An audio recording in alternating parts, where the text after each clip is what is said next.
Good afternoon and welcome to Leadership Styles. My name's David Betts and I hope you'll find some interesting ideas from this afternoon's webinar, where we'll start off by saying what exactly is leadership and what are the styles that we can get involved in.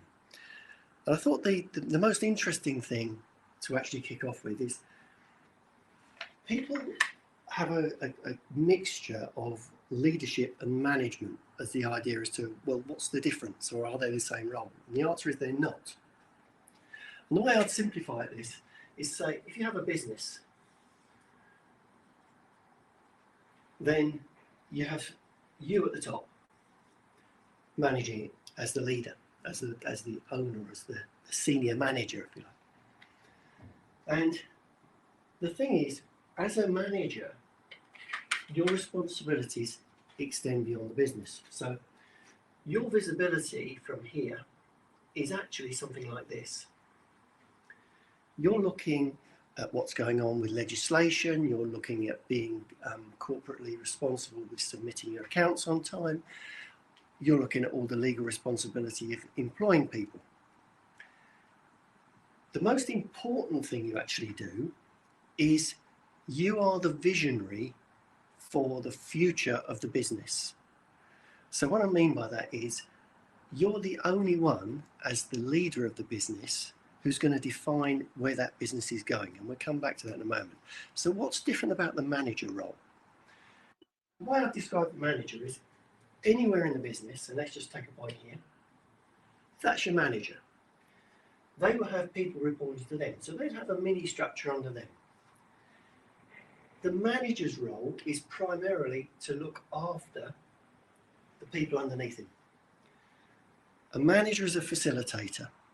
So you task a manager in doing a job. You say, right, build this many product, ship this many product out the door. You task a manager who's saying, I need your productivity to be so many widgets per hour per person that you've got employed. So this person actually is set goals and they deliver through their team. Their responsibility to the team is to make their job easy. So what we mean by that is that the manager facilitates all the equipment, all the tools and help that they need to do the job, and obviously instructions to go with it. So if they've got to go and dig a hole up the road, then they'll make sure they've got the shovels and the pickaxe and everything in the transport to go up the road, and they dig the hole in the right place. They're working on instruction. So let's move on then to what actually is the leader and switch to the presentation.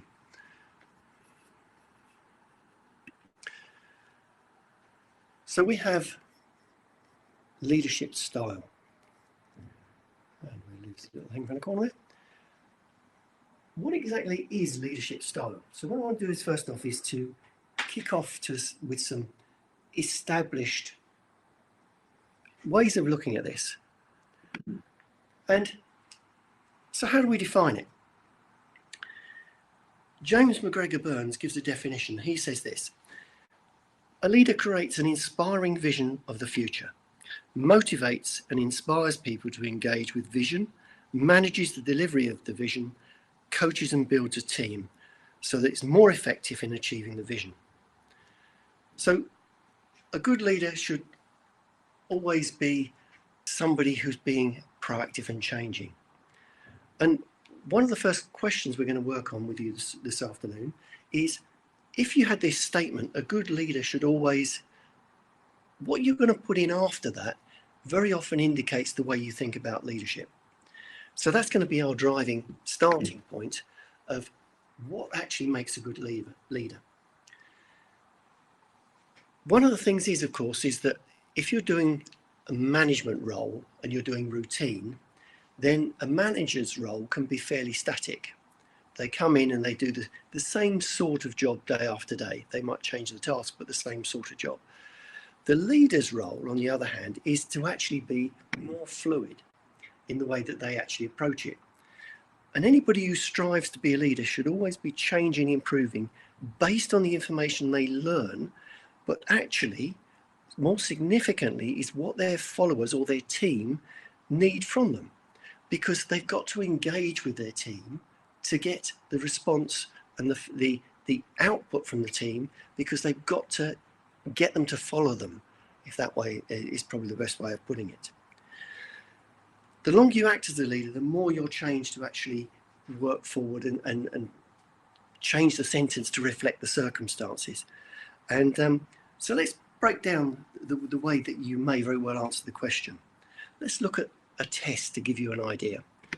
Now, this test is being developed by Bill Talbot, and who's Professor Bill Talbot, and psychologist Suzanne Cook-Grutter. It's called the Leadership Development Profile, and it'll help you determine which leadership style you uphold based on the action logics you most agree with. So what we're going to look at first is the things that you would associate with as far as leadership is concerned. So we're going to go through various iconic ways that we would portray an action of a leader. And associated with those ways, we're going to give you some statements. And what I want you to do, get a pen and paper handy, and I want you to note down each one of these statements that gels with you. So yeah, actually, I do that, because we get a trend from that, which will actually give your management style. And that's where we're coming from. So let's kick off with this. The first style we're going to look at is the individualist. An individualist leader is self-aware, creative, and primarily focused on their own actions as opposed to the overall organizational performance. They're exceptionally driven by the desire to exceed personal goals and constantly improve their skills. And so, associated with that, here are some typical sort of statements an individualist might make. So let's have a look at those. And I want you to note the numbers. So I for individualist, we've got I1, I2, I3. So the first one, a good leader should always trust their own intuition over established organizational processes. If you think, yeah, I do that, just write down I1. The second one, it's important to be able to relate to others so I can easily communicate complex ideas to them. If that really gels with you, write down I2.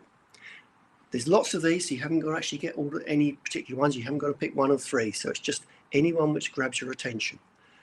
And the third one, I3, I'm more comfortable with progress than sustaining success. So if any of those three statements gelled with you, note down either what I1, I2, or I3, because we'll come back to that in a moment. So let's move on to the next profile. And the next profile is that of a strategist. Now, strategists are extremely aware of the environments in which they operate. They make it a point to gather a deep understanding of the structures and processes that make their businesses tick. But they're also able to keep perspective, apply critical thinking, and evaluate what could be improved. Here are some sort of statements a strategist might make. Again, you've got S for strategist, so S1. A good leader should always be able to build a consensus in divided groups. So if that is something you would associate with, write down S1. S2. It's important to help develop an organization as a whole, in addition to the growth of individuals.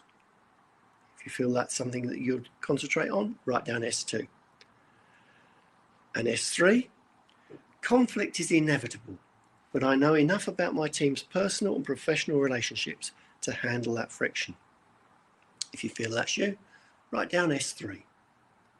So again, you don't need to have written any of those down, but if any of those particularly bowed with you as sounding familiar, then make a note of the number. So now we move on to the alchemist. And alchemy, just to recap, is turning lead into gold. It's about making money from nothing. So what actually distinguishes alchemists from other modes is their unique ability to see the big picture in everything, while it's also understanding the need to take details seriously. Under this type of leadership, no department or employee is overlooked, so they're all enveloping. They're paying critical attention to the detail. So what sort of things might somebody working in an alchemist profile exhibit?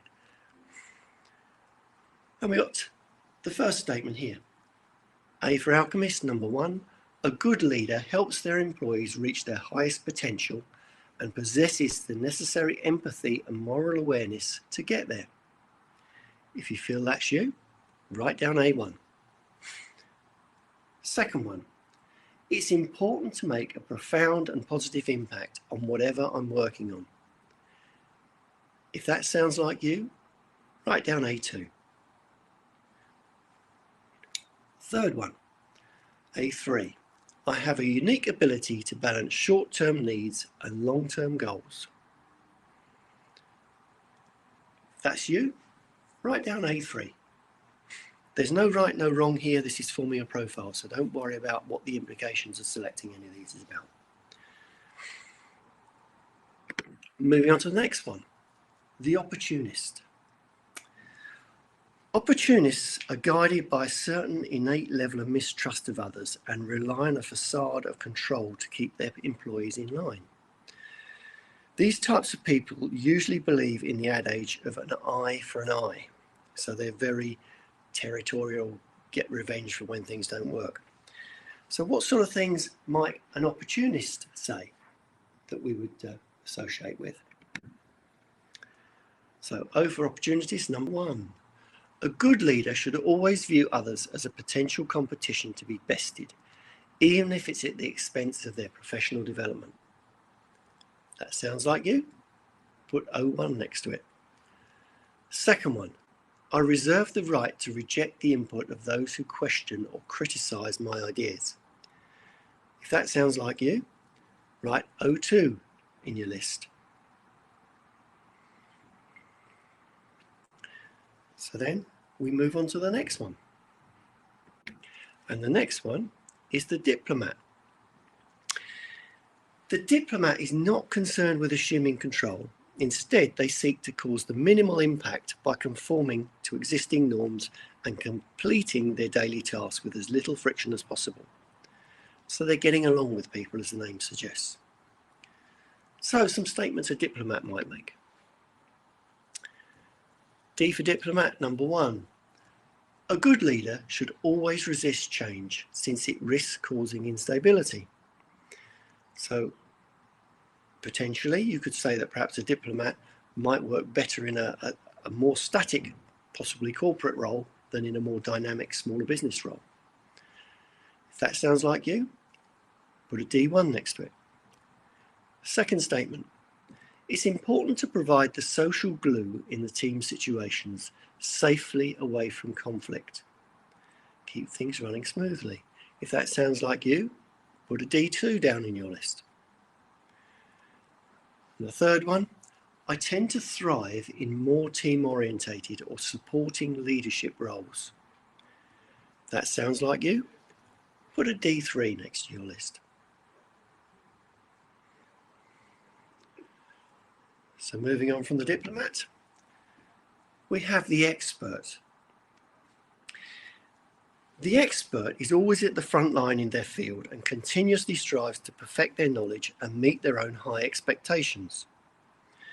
The expert is fantastic as a contributor and source of knowledge, but can usually stand to improve in the field of emotional intelligence. So they're very focused on the task rather than the people and the team element. Their whole emphasis is on the task and completion of the task. So what sort of statements might an expert make? E for expert, number 1. A good leader should prioritize their own pursuit of knowledge over the needs of the organization and their direct reports. In other words, an expert judges their self-worth by what they know and their understanding of the process and what they're working with. If that sounds like you, put an E1 in your list. And the second one, when a problem solving with others in the company, my opinion tends to be the correct one. So what they're saying is they are the expert. They are the authority. They like the kudos of being the authority. If that sounds like you, then put an E2 on your list. So from those, we need to work towards which leader are you? And what we're going to do now is to take those ways of working and we're going to analyze them. So let's have a look. So you've got your list of various numbers with different letters in front. So for instance, you may have S1 in your list. And if we look down to strategic, we can see there is an S1 after strategic. So what we want to do now is to find each of the ones you've written down, which category they associate with. So if we had, I'll make this nice and easy, an S3, democratic, and a S1, like I said, is strategic, and a D3, transactional, I would be a mix of democratic, strategic, and transactional. I would be a third of each.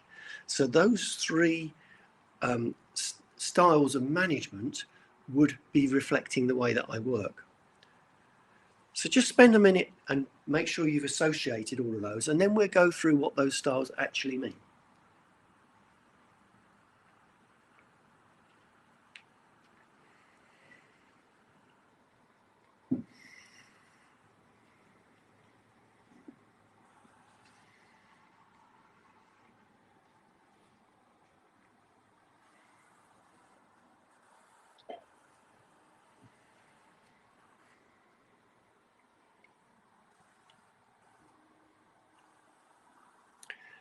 Right, so hopefully you've got a number of these leadership styles which you associate with. So let's now have a look and see what those leadership styles actually mean.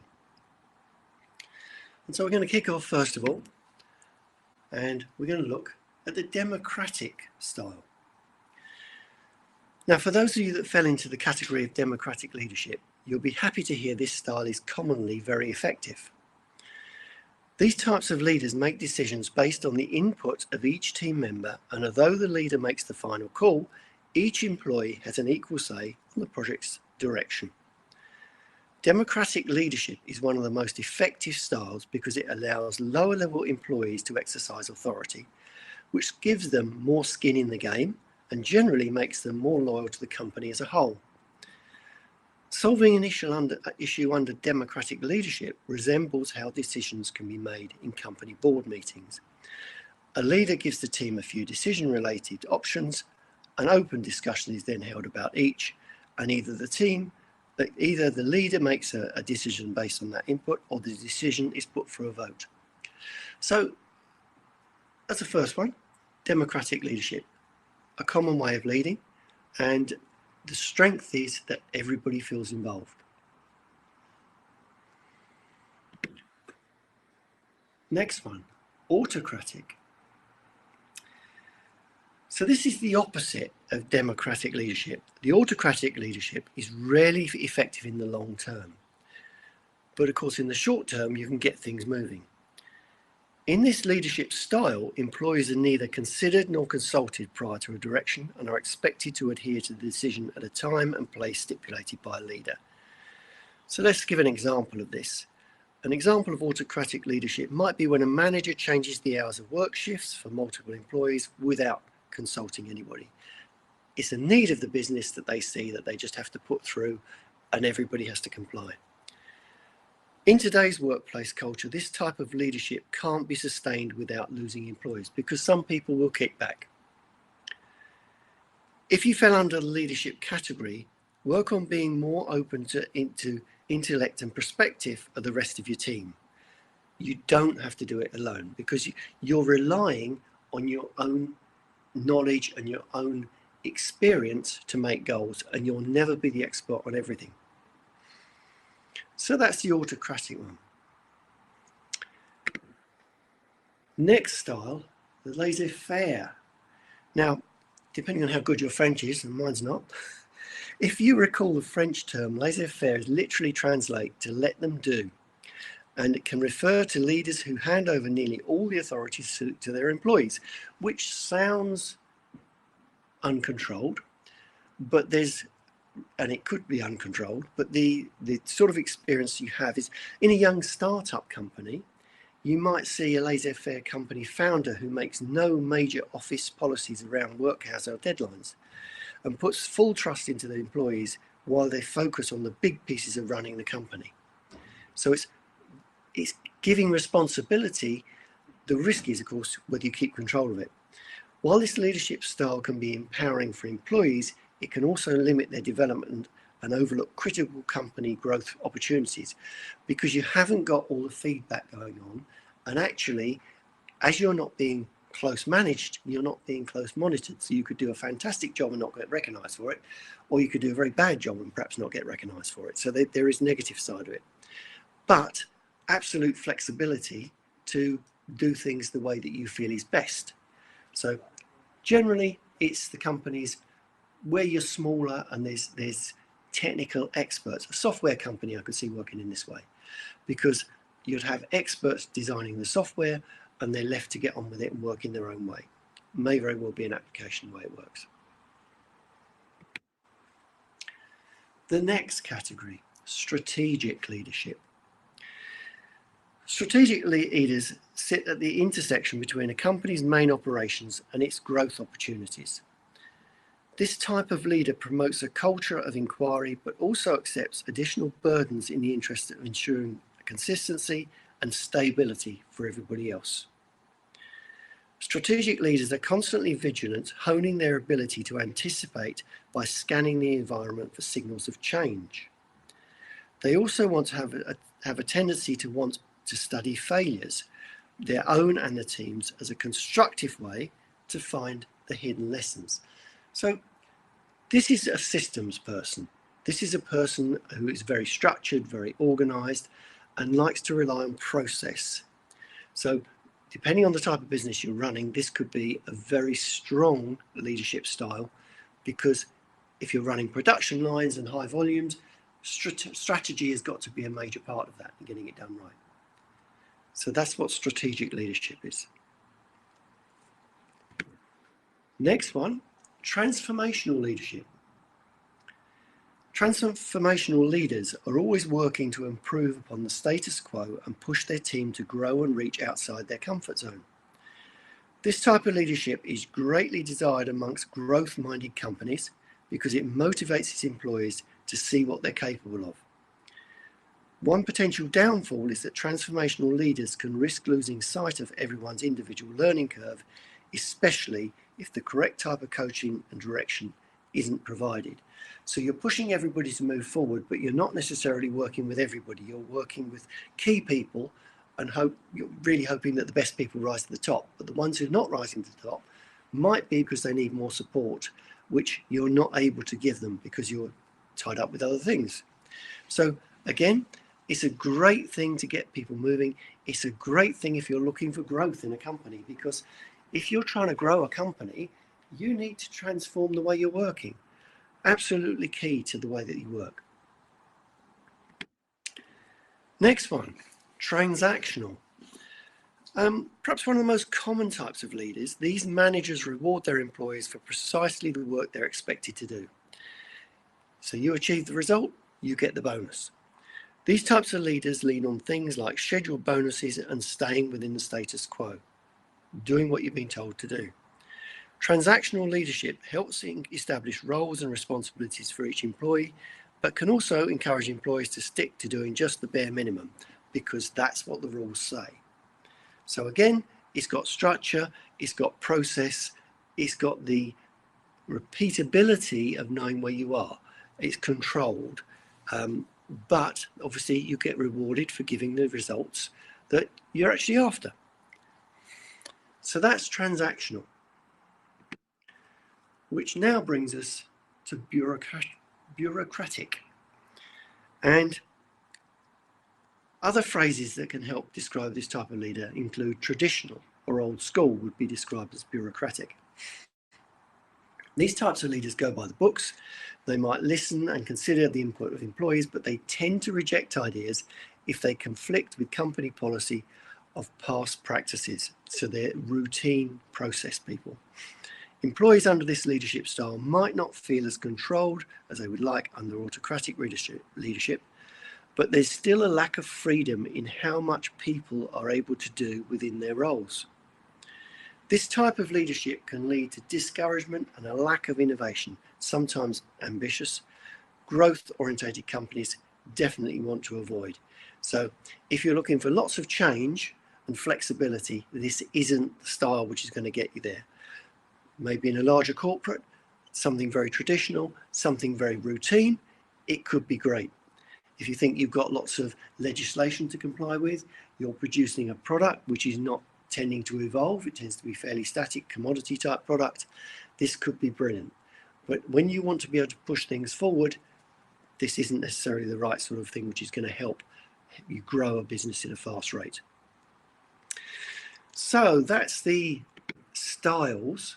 What else can we actually be looking at?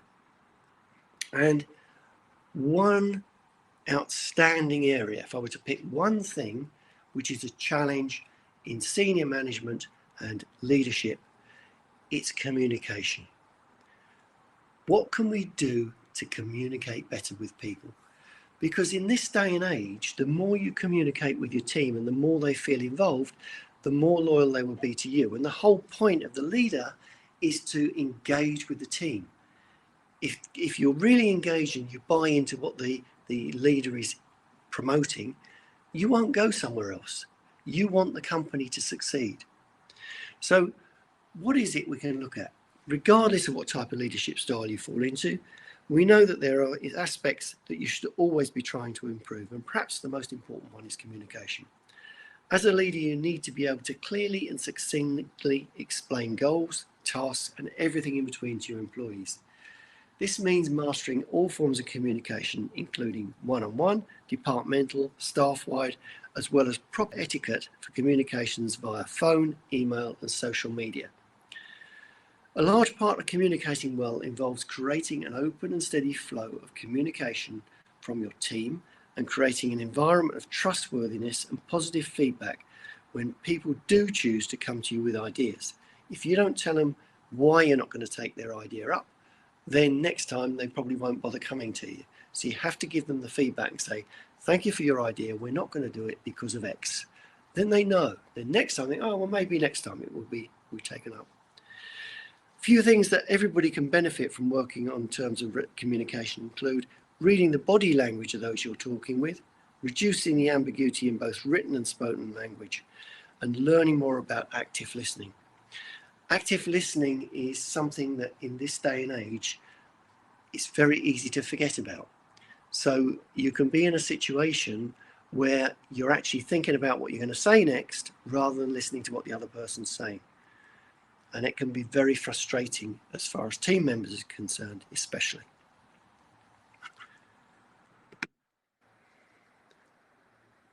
Now, motivation for your team is a real key skill. Because as leader, it's your job to inspire your workers to go the extra mile and build their self-esteem along the way. Why? Because it will help them continue to stay loyal to their work and increase their investment in success of the company. They will buy into the company's journey. They want to be part of it. In order to keep your team motivated, show them that you're committed to them by asking for feedback, being open to listening to their concerns, recognizing them in front of the rest of the team. So you actually single out the people and say, you've done a great job there and we really appreciate it. You'll make the others aspire to be in that position. Understand the difference in work styles and personalities and saying thank you for the work that they do. This is especially important if you're a task-orientated personality. If you're task-orientated, you're all about what the next job is and sorting out the issues in the current ones. And it's very easy to say, right, done that one, let's move on to the next job, and totally forget the celebration of what you've just done right and what's gone really well. So if you're task-orientated especially, you have to put the time in to go back to the team and say, good job, team. Thanks very much. Offer the rewards for them doing the job well. So that's motivation.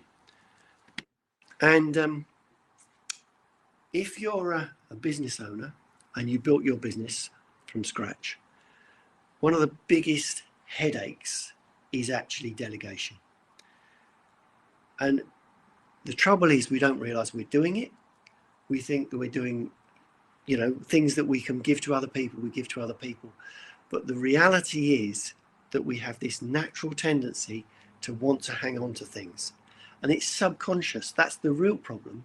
So we're kind of doing things because we've always done them rather than giving them to somebody else to do. And so it's common amongst novice leaders to believe that delegating a task is a sign of weakness. It's not. Completely the opposite. It's a sign of strength in the fact that you are empowering your team and you will be judged by your team's results. It's not the other way around. It's not a case of your team will think you're lazy.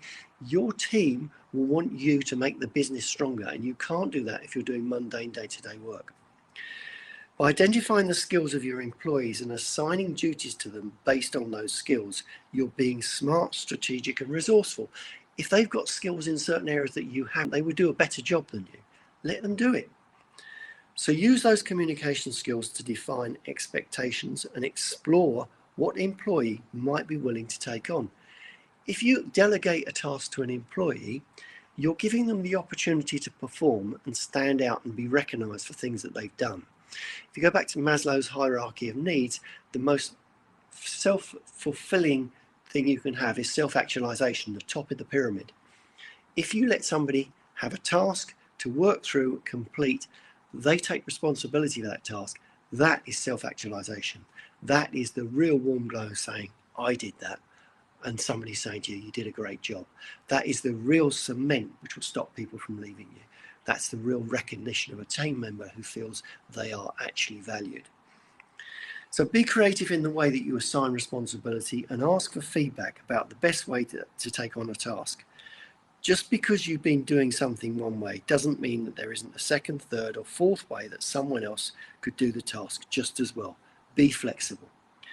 This trust that you give others to handle larger projects, the business, will provide them with a boost of self-esteem and feel more involved. Just be sure that you're encouraging open communication along the way so that no one feels overwhelmed or ill-equipped to complete their tasks. You have to give them the tools to do the job. So that's the delegation. So what have we covered? We've covered the sort of ways of behavior that you have in working. We have the styles that you come back with, and we have a few mindset things that will help you on the way to think about your leadership skills. But don't forget, you can always look at people who are usually perceived as great leaders. And most people would look at people like Richard Branson, Winston Churchill. Let's take Winston Churchill. You've got people, you've got soldiers who you're trying to rally to go into battle, and they're facing possible death, losing their life. And you have to engage people. They've got to really associate and feel the vision and the goal that you present. So when you're in military, you're in an extreme life or death situation. That is the ultimate leadership engagement. In a company, you need to engage your team with your goal and your journey so as they stick with you for the future. You don't want a constant churn of people. If you've got a constant churn of people, it's probably because your leadership skills aren't engaging them. And then there are other exceptions, but that's probably one of the key roles of professional people who are actually looking for a career. They're looking for a journey that they can join you on. So I hope that's useful to you. By all means, drop me an email if you've got any questions which come out of it afterwards. Hope this series of webinars is going to help you moving forward. All the best for the business. I'm David Betts, business coach, helping people take their business to the next level.